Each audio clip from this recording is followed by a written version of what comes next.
Salut, donc les matchs de ce dimanche, à la fin, enfin non pas la fin, puisque il y aura Lille-Reims mardi, because World Cup of Rugby. Ce dimanche a commencé avec le derby, enfin si on veut, entre l'Alsace et la Lorraine, entre Metz et Strasbourg, remporté par Strasbourg, sur leur seul tir cadré du match, de Diarra, bien servi par Angelo. Maintenant, le match a été d'une gigantesque pauvreté et j'aimerais bien savoir quel est le projet de jeu du football club de Metz, parce que si tu passes tes matchs à défendre et à attendre que ça se passe, c'est sûr que tu vas pas réaliser aussi souvent le miracle que tu as pu faire à Lens.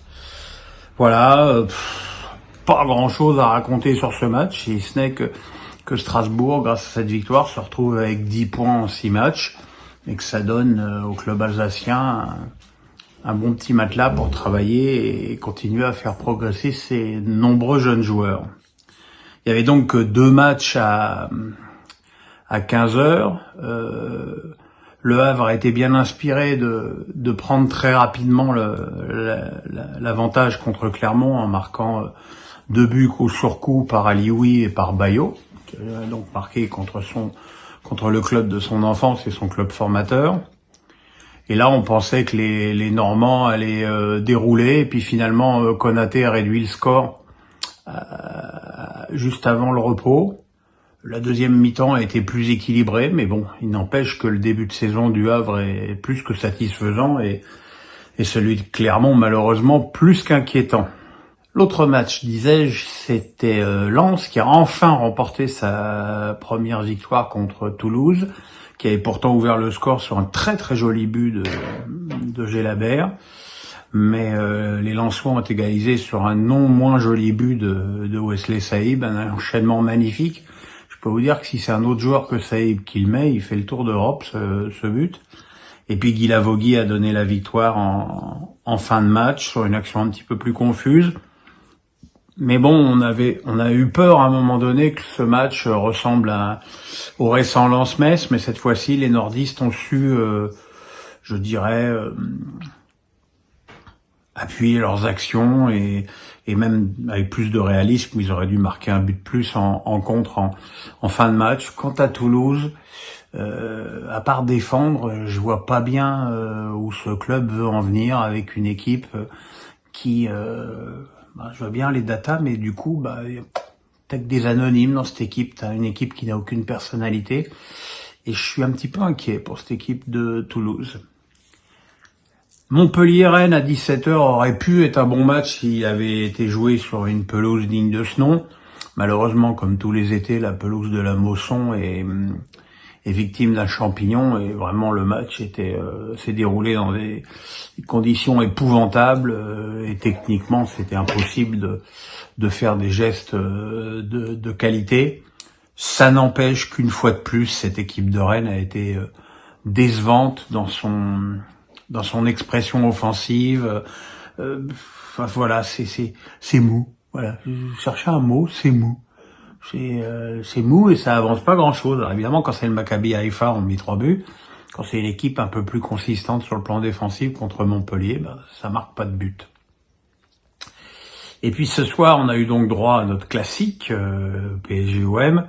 Et c'est vrai que compte tenu de la semaine qu'ont vécu les Marseillais et du match extrêmement dépensier en énergie qu'ils avaient joué à Amsterdam 2 jours après que Paris ait joué contre Dortmund, on pouvait logiquement s'attendre à un match difficile pour les Olympiens. Surprise au coup d'envoi avec une compo d'équipe incroyablement offensive de Luis Enrique qui jouait donc en 4-2-4. Et voilà, et le match s'est très bien passé. Le premier but a été marqué sur une faute généreusement accordée à Kylian Mbappé. Alors je dis généreuse parce qu'en fait il marche sur le ballon.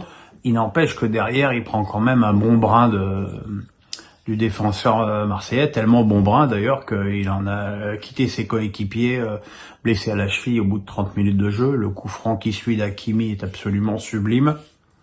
Et puis derrière, les Parisiens ont totalement étouffé les Marseillais qui n'ont existé que par une tête de Vitinha sur le haut de la barre, mais le reste a été, comme je l'avais un peu annoncé lors du dernier face à Pirot, c'est un petit peu transformé en boucherie avec un but de Colomboigny qui a repris un tir sur le poteau d'Hakimi qui est transformé depuis que Luis Enrique est là, Achraf Hakimi. Et puis derrière, Gonzalo Ramos est rentré à la place de Mbappé, ce qui était incroyable, parce qu'on aurait pu penser que du coup, menant au score, Luis Enrique ferait rentrer ou Vitinha ou Ruiz pour repasser dans un dispositif plus habituel. Mais non, il est resté avec son dispositif à 4 attaquants, qui a permis à Ramos de marquer un doublé qui va lui faire grand bien. Le premier, une tête magnifique sur un très bon centre de Dembélé, et le quatrième sur un contre incroyable de Colomboigny qui a résisté au retour de Verretou pour le servir, et d'une très très jolie petite balle piquée. Il a marqué le 4e but, une équipe de PSG qui a séduit son public, qui a maintenant, il est évident de le dire, un vrai style. C'est une équipe qui asphyxie complètement son adversaire. Et c'est vrai qu'on a vu une équipe de Marseille qui avait pas beaucoup de réponses à donner dans ce contexte qui est à la fois compliqué quand tu joues contre un adversaire d'un tel niveau, et encore plus compliqué par ce qui se passe au club en ce moment. Il n'en demeure pas moins que ce n'est que la première défaite de l'OM cette saison. Ah oui, une petite précision pour ceux qui pleurnichent sur les réseaux, sur le deuxième but, Colomboigny n'est pas hors jeu, il est couvert. Le révélateur a été formel là-dessus. Voilà, on se retrouve demain pour face à Pirot. D'ici là, dormez bien, un petit pouce, on s'abonne, bye bye, et vive le sport sur France 3 cette fois.